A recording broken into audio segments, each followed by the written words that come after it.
नमस्कार, मैं हूं अभिषेक पूनम सिंह और क्या आवश्यकता के पॉडकास्ट पे आप सभी का स्वागत है। जैसा कि आप सभी जानते हैं कि हमारे पॉडकास्ट से जुड़ने वाले जितने भी लोग हैं वो हमारे एक परिवार के सदस्य की तरह हैं। उस परिवार में हमारे दो सदस्य आज जुड़े हैं और हमसे हमेशा जुड़े रहेंगे। तो आइए चलते हैं, मिलते हैं और उनसे उनके जीवन के बारे में विशेष बातों को जानने की कोशिश करते हैं। नमस्कार, मैं हूँ प्रेम कुमार। हमारे पॉडकास्ट और क्या हो सकता में आप सभी का हार्दिक स्वागत और अभिनंदन है। आज के हमारे मेहमान हैं देवेश जी और उनकी धर्मपत्नी। नमस्कार, मैं देवेश कुमार। सर्वप्रथम और क्या हो सकता है कि टीम को मैं धन्यवाद देना चाहूँगा कि उन्होंने हमें अपनी बात रखने का एक मौका दिया। नमस्कार, मैं अंतिमा। सबसे पहले मैं और क्या हो सकता है कि टीम को धन्यवाद देना चाहूँगी जिन्होंने हमें अरेंज मैरिज के ऊपर अपने विचार रखने का एक मौका दिया। धन्यवाद। तो जाने के बाद कैसा ट्रीटमेंट मिलता है? देखिए, मैं बताऊं, राजस्थान वाले मीठा बहुत खाते हैं और हम मीठा पसंद नहीं करते। अच्छा। तो वहाँ जाने के बाद एक तो चाय बहुत पीते हैं और एक मीठा बहुत खाते हैं। वहाँ अगर आपने गलती से मीठा में क्या? देखिए, चिड़ावा का पेड़ा जो है ना, वर्ल्ड वाइड फेमस है। अच्छा। अगर कहीं पे भी मतलब का पेठा, हाँ, वैसे जो है वहाँ का पेड़ा जो है, आप कहीं पे भी, जैसे हमारे कुल देवता खाटू श्याम जी हैं, उनको स्पेशली वो पेड़ा चढ़ता है। अच्छा। और उसकी सप्लाई कैसा, हाँ, और ऐसा है कि उसकी सप्लाई की बात करें तो जो डीलर वहाँ बैठा है उस गांव में, उसकी सप्लाई अमेरिका तक। अच्छा। इस तरीके का मतलब बहुत ज्यादा डिमांड है उस पेड़ की। अच्छा, खाटू श्याम जी के बारे में थोड़ा सा बताएंगे। खाटू श्याम जी मतलब कौन है? देखिए, खाटू श्याम जी एक्चुअली, देखिए, अगर कहा जाए तो कृष्ण जी का ही रूप मान सकते हैं। खाटू श्याम जी बर्बरिक जो हैं, जो कि भीम के जो है, भीम के पोते थे। तो कुल तो उनका राक्षस था, लेकिन भीम के पोते थे तो उनके अंदर दैवीय गुण थे और उन्होंने अपनी तपस्या करके उनको 3 बाण दिए गए थे दुर्गा जी की तरफ से, मां शक्ति की तरफ से। उनको जो 3 बाण दिए गए थे, जिसमें जो है तीनों बाण का ऐसा उपयोग था कि अगर वो हर ब्रह्मांड को खत्म, पूरे संसार को खत्म कर सकते थे। तो इस पर्पज से जब महाभारत का युद्ध चल रहा था, वो 3 बार, तो उनकी माता जी ने उनसे कहा कि तुम युद्ध देखने जा रहे हो, तो उन्होंने कहा कि हाँ। तो बोला किस किस तरफ से आपका साथ दोगे? उन्होंने कहा जो मैं हारेगा मैं उसका साथ दूंगा। अब चूंकि कृष्ण भगवान को पता था कि हारने कौन वाला है, क्योंकि वो तो पांडव की तरफ थे ही। तो हुआ क्या कि वो जब देखने आए तो पता चल गया भगवान कृष्ण को कि ये देखने आ रहा है। तो उनसे वो ब्राह्मण का वेश धारण करके गए वहाँ पे। तो पूछा तुम कौन हो? तो उन्होंने बताया कि मैं बर्बरिक। तो बोला क्या करने जा रहे हो? तो कहा कि मैं युद्ध देखने जा रहा हूँ। तो बोला कि तुम्हारे पास 3 बाण है, तो मतलब क्या, कैसे, तुम किसकी तरफ से रहोगे? तो उन्होंने कहा जो हारेगा। तो 3 बाण में तुम कर लोगे? बोला 3 बाण में इतनी शक्ति है ना कि मैं पूरे ब्रह्मांड को जीत सकता हूँ। तो उन्होंने कहा दिखाओ। तो उन्होंने एक बाण चलाया, पास में एक पेड़ था, तो उस पेड़ के सारे मतलब कि पत्तों में छेद हो गया। एक पत्ता भगवान कृष्ण ने अपने पैर के नीचे रखा था। वो बाण उन सारे पत्तों में छेद करता हुआ भगवान कृष्ण के पैर के पास आके रुक जाता है। तो बर्बरिक कहता है कि आप हैं कौन? आप साधारण मनुष्य नहीं है। तब उन्होंने अपना रूप दिखाया और जब उन्होंने अपना पैर हटाया तो उस पत्ते में भी छेद था। तो फिर भगवान ने कहा कि मतलब कि तुम्हारे अंदर इतनी शक्ति है, तो मुझे मतलब वरदान दो तुम, कि वो मतलब कि दानी भी थे। तो उन्होंने कहा कि मांगिए। तो उन्होंने कहा कि अपना शीश मुझे दान में दे दो। तो उन्होंने अपना शीश अपना दान में दे दिया भगवान। तो फिर उन्होंने कहा कि अब मुझे आप एक मतलब कि फिर भगवान कृष्ण ने कहा कि तुम मांगो, क्या मांगते हो? उन्होंने कहा कि मैं अब युद्ध तो नहीं लड़ सकता, लेकिन मुझे युद्ध देखने दीजिए। तो फिर उन्होंने वहाँ पे उनके शीश को बैठाया और कहा कि तुम कलयुग में मेरे नाम से ही पूजे जाओगे। उनको श्याम नाम दिया गया। महाभारत के युद्ध के साक्षी अगर किसी को मानते तो खाटू श्याम जी को ही मानते। उनको पता है ये सारा युद्ध जैसे कि भगवान कृष्ण ने तो अर्जुन को दिया श्रेय कि उसने जीता है, लेकिन वो सारा खेल कृष्ण भगवान का रचा था, उनका ही चक्र पूरे महाभारत में घूम रहा था। इसीलिए कृष्ण जी के नाम पे ही जो है उनकी पूजा होती है।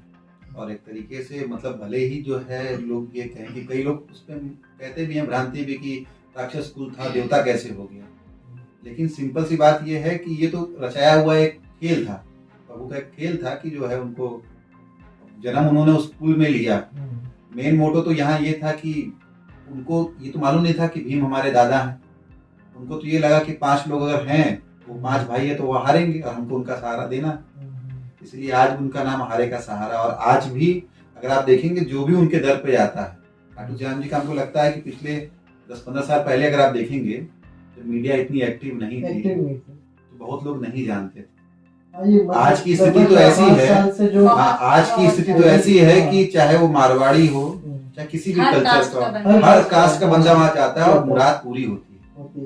मुराद पूरी होती है। और जो एक बार चला गया, मजाक ये सुने कि फागुन का मेला जो उनका होता है, अगर फागुन के मेले में कोई अगर एक बार चला, मैं गया था उस समय मेरी एज 12-13 साल थी, पापा से जिद करने लगा, पापा मेरे हर साल जाते, फागुन में तो हर साल, और बीच कोविड के पहले तो, हाँ, कोविड के पहले तक तो वो हर महीने जाते थे। 11 को उनकी वहां जोत लगती है, तो हर महीने जाते थे।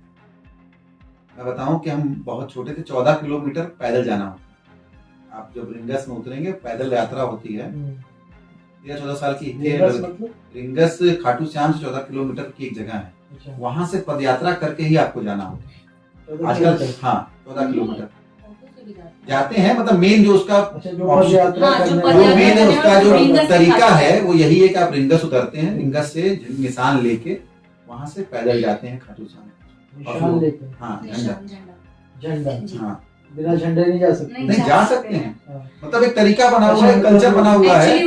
वो अपनी मन्नत मांगता है ना, हाँ, वो चढ़ाता है और पूरी होती है जी। तो मैं 12-13 साल का था, मेरे पिताजी जा रहे थे, मुझे लगा कि नहीं, मुझे जाना चाहिए। उस एज में हम गए थे। अच्छा, मतलब कि उस समय में ऐसा माहौल था, 24 घंटे मुझे लगे दर्शन करने में। 14 किलोमीटर रिंगस से दंडवत करते हुए, मतलब लेटते हुए, जमीन पे लेट हुए, छोटा था, चल तो पा नहीं रहा था उतना, लेटते हुए मैं खाटू श्याम गया। और आज तक हमको ऐसा लगता है कि उसके बाद से मेरे जीवन में इतना परिवर्तन आया है। क्योंकि देखिए, हम लोग मिडिल क्लास फैमिली से, मेरा बचपन बहुत स्ट्रगलिंग पीरियड से बीता। करीब एक्चुअली पहले मेरे पिताजी पुलिस में तो थे, उन्होंने अपना एक बिजनेस सेटल किया था। बिजनेस में 1997 की बात है, उनको पार्टनर ने धोखा दिया। बहुत बड़ा, मतलब उस जमाने में लगभग 50 लाख से ऊपर का नुकसान उनका था। तो वो डिप्रेस्ड हो गए थे। बड़े होने के कारण उस समय हम लोगों की ऐसी स्थिति नहीं थी हम लोग कुछ समझ पाए, फैमिली का भी कोई बहुत विशेष सपोर्ट मिला नहीं। वो फेज हमने देखा है। और उसके बाद ही मेरे पिताजी पहले बहुत नास्तिक टाइप के, पुलिस वाले आदमी वैसे भी देखते हैं। उसके बाद उन्होंने जो है खाटू श्याम जी को जाना शुरू किया। उनको किसी ने कहा, दिन पर दिन, मतलब जिस आदमी का बिजनेस चौपट हो चुका हो, परिवार में कोई सपोर्ट करने वाला ना हो, कोर्ट कचहरी में परेशान हो, पढ़ने तक का पैसा नहीं होता था हम लोगों के पास। मेरे पिताजी की किडनैपिंग हो गई, करीब 2 साल वो घर के बाहर रहे। किडनैपिंग हो गई थी? हाँ, मतलब बहुत ज्यादा, मतलब वो पैसे का मामला सामने वाले जो है तो बहुत काफी चीजें देनी पड़ी। क्या उस समय जॉब में थे? नहीं, जॉब उन्होंने एक बार ब्रेक कर लिया था। जब वो बिजनेस काफी अच्छा, उन्होंने साड़ी का बिजनेस सेट कर लिया था, तो उन्होंने ब्रेक ले लिया एक बार। ब्रेक लेके जो है फिर जो है वो बिजनेस में अच्छी तरीके से आ गए। पार्टनर के धोखा देने के कारण जो है डिप्रेस्ड हो गए। उनकी मानसिक स्थिति ऐसी हो गई कि वो कुछ समझने की स्थिति में नहीं। अब जिस आदमी ने अपनी पूरी जीवन भर की कमाई लगा दी हो, और मतलब उस जमाने में जब रुपए की वैल्यू होती थी, 50 लाख रुपए की चोट खा लिया, कुछ बचा नहीं उनके पास। वो उस स्थिति में आ चुके थे कि कुछ समझना ही नहीं, तो वो कुछ कमाने की स्थिति में थे नहीं। बड़े लड़के हम, तो परिवार की एक जिम्मेदारी हमारे ऊपर।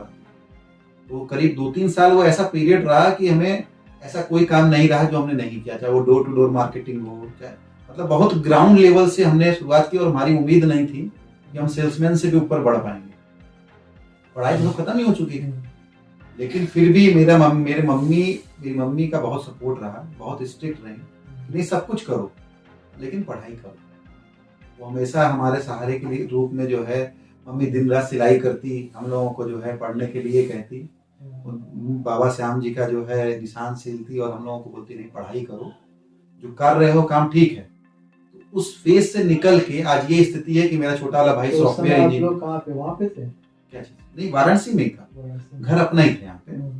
तो पिताजी चूंकि बहुत ज्यादा एक्टिव नहीं थे, तो कमाना भी था, पढ़ाई भी करनी थी, घर की जिम्मेदारियां भी। बोला ना कि माता जी खाटू श्याम जी का निशान, वो यहाँ पे एक्चुअली जो निशान लेके जाते थे, यहाँ पे भी है ना श्याम जी का, तो यहाँ से निशान जाता था, बहुत लोग जाते हैं ना यहाँ से। हाँ, तो निशान सीलने का एक था कि वो कुछ पैसा भी मिल जाता था और उनकी आस्था भी पूरी। वो मतलब उस समय मेरी मम्मी ने अपने सबसे खराब समय, वो सबसे खराब समय था, वो कभी लाइफ में भूल नहीं सकते। प्लास्टिक की थैलियों में हम खाना खाते थे, बिछा के उसमें प्लेट, क्योंकि घर वाले भी अलग कर दिए। अच्छा समय आप भूल सकते हैं, खराब समय कोई खराब होता नहीं है, इसलिए भूला नहीं जाता, क्योंकि वो ही आपके जीवन का सबसे बड़ा, वो एक बेस बना देता है ना कि कौन आपके साथ है और कौन आपके साथ है और कौन बाहर है। हम बस कह देते हैं खराब समय, लेकिन वो खराब ही सबसे जीवन का अच्छा, वो हम लोगों, मैं बता दूं ना कि वो हम लोगों की पूरी लाइफ का एक चेंजिंग पॉइंट। उसके बाद से श्याम जी की ऐसी कृपा हुई, दिन पर दिन जो है झुकाव उनकी तरफ होने लगा और रास्ते भी बनने लगे। स्थिति यह है कि जिसमें हम लोग बस खाने का पैसा नहीं था, आज हमारा छोटा वाला भाई सॉफ्टवेयर इंजीनियर है, बीच वाला भाई जो है एक यूनिवर्सिटी में डीन है, हम सरकारी नौकरी में हैं, अपने खुद के 3 होटल चल रहे हैं, 3 स्कूलों में जो है पार्टनर हूँ। तो इस तरीके से मतलब एक जो चीज सोचा नहीं था, मेरी मम्मी की जब मेरी शादी की गई तो मेरी मम्मी की एक्सपेक्टेशन थी 2014 में, आप समझ लीजिए मेरा लड़का 10,000 रुपये महीना कमाने लगे तो हम समझ लेंगे कि हम लड़के को सेट कर दिए। बस उनकी सोच वही थी। और आज तो ऐसी बात है कि 10,000 को हम लोग कुछ समझते नहीं, ये उन्हीं का आशीर्वाद। मतलब बेगर हमको तो लगता है कि चमत्कारी हुआ हम लोगों की लाइफ में। एक समय ऐसा आया कि घर में पार्टीशन हो गया, दादी हमारी 2008 में एक्सपायर की, पार्टीशन हो गया, कोई सपोर्ट में खड़ा नहीं हुआ और हमें वो पोर्शन दिया गया जो कि कंस्ट्रक्शन के बिना उसमें रह नहीं सकते। त्रिपाल बांध के पानी में सामान हम लोगों ने छोड़ के उसमें रहे त्रिपाल में, और कोई भी परिवार का अच्छे लोग आए, जो आया वो यही सजेशन दिया, परिवार के धना लोग जो है जिनको हम अपना मानते थे, वो आए प्रॉपर्टी सेल कर दो, तुम्हारी कैपेसिटी नहीं है कि तुम बनाओगे, तुमने क्या देखा है, तुम कैसे बना पाओगे, रुपए की वैल्यू जानते हो कैसे बनता है, मतलब निगेटिव पॉइंट। लेकिन हिम्मत नहीं हारे।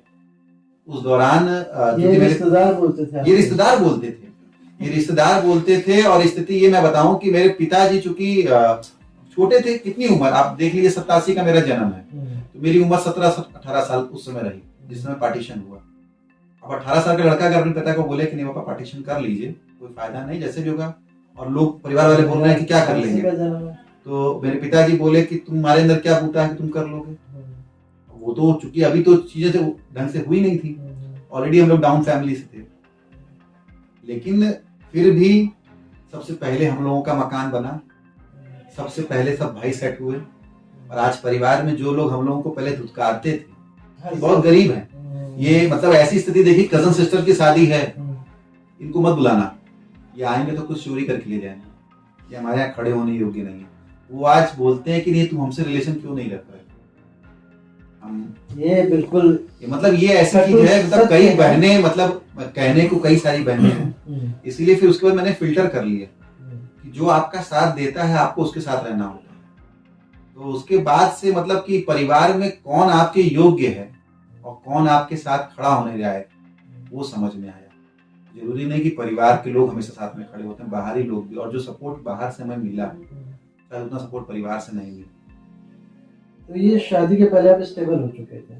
2011 में हम लोगों का पार्टीशन हुआ, लगभग 14 में एक जेम्स ग्रुप करके एक कंपनी थी जिनके करीब 14 कंट्रीज में स्कूल चलते हैं, बड़ा ग्रुप था। तो उन्होंने यहाँ पे जो है स्कूल ओपन करने का ऑप्शन ढूंढा कि हमें एक एनजीओ मॉडल पे स्कूल खोलना है, और उस स्कूल में क्या है कि हम गरीब बच्चों को मिनिमम कॉस्ट में अच्छी एजुकेशन देंगे, डे बोर्डिंग टाइप।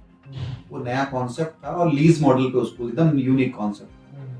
तो उस कॉन्सेप्ट को लेके हम लोग आए, मैं पहला एम्प्लॉय था उस कंपनी में, मैं पहला एम्प्लॉय था। और हमने हम ये नहीं कहेंगे भगवान ने कराया, अपने नेटवर्क के थ्रू 75 स्कूल्स यूपी में हमने खोले लीज मॉडल, जिसमें अकेले 20 स्कूल हमने अपने पर्सनल कॉन्टेक्ट से खोले।